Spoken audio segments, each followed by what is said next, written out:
अस्सलाम वालेकुम। जैसा कि हमारा सिलसिला शुरू है फ़िज़िक्स और मैथ के वाले से, जिसमें हमारे पास नेक्स्ट टॉपिक है हमारा सिंपल माइक्रोस्कोप।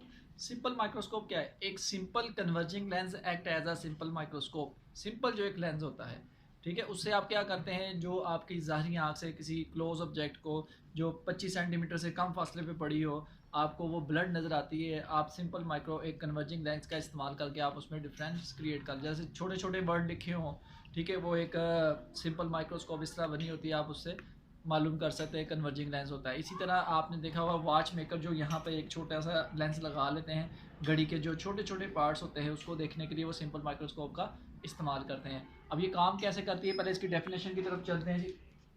कि a magnifying glass is a convex lens which is used to produce magnified image of a small object, hence it is also called a simple microscope। ठीक है, तो ये उसकी डेफिनेशन है। Simple आप ये आपके अगर ये आई पड़ी हुई है और यहाँ पे कोई ऑब्जेक्ट पड़ी हुई है विद नेक्ट आई, अगर आप ऑब्जेक्ट का साइज देखेंगे तो ये नजर आएगा। अगर यही आप क्या करें जी, आँख के रास्ते में आपने एक लेंस रख दिया, अब उसका जो साइज़ होगा वो लार्ज हो जाएगा, जो कि साइज ऑफ इमेज कहलाएगा, और एंगल भी जो होगा वो बढ़ जाएगा। एंगल पहले थीटा, अब वो थीटा डैश हो जाएगा। अब ये साइज़ क्या हो गया, बढ़ गया। तो जब किसी चीज़ का ऑब्जेक्ट का साइज़ बढ़ जाए तो उसको वेरीफाई करना या उसके बारे में स्टडी करना ज़्यादा आसान होता है। यहीं से इसकी डेफिनेशन, दो डेफिनेशन है, जिसमें हमारे पास पहली डेफिनेशन है, ये होती है मैग्निफिकेशन उसकी।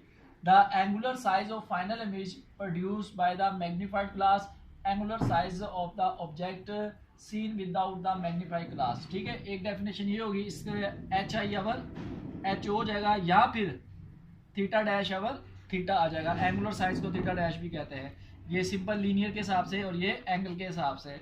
इसके अलावा एक और, यानी कि मैग्नीफाइंग ग्लास का उसका मैग्निफिकेशन का फार्मूला होगा 1 प्लस डी अवर एफ के। डी होता है distance between the object and I, और एफ उसकी फोकल लेंथ होती है।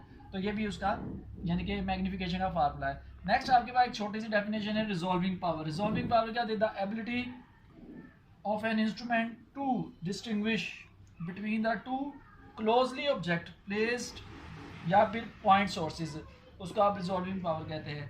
कोई ऐसी ऑब्जेक्ट जो आपने देखनी है, यानी बहुत यानी कि छोटी टाइनी या माइक्रो ऑर्गेनिजम्स हैं, तो आपको high resolving power instrument use करना पड़ता है।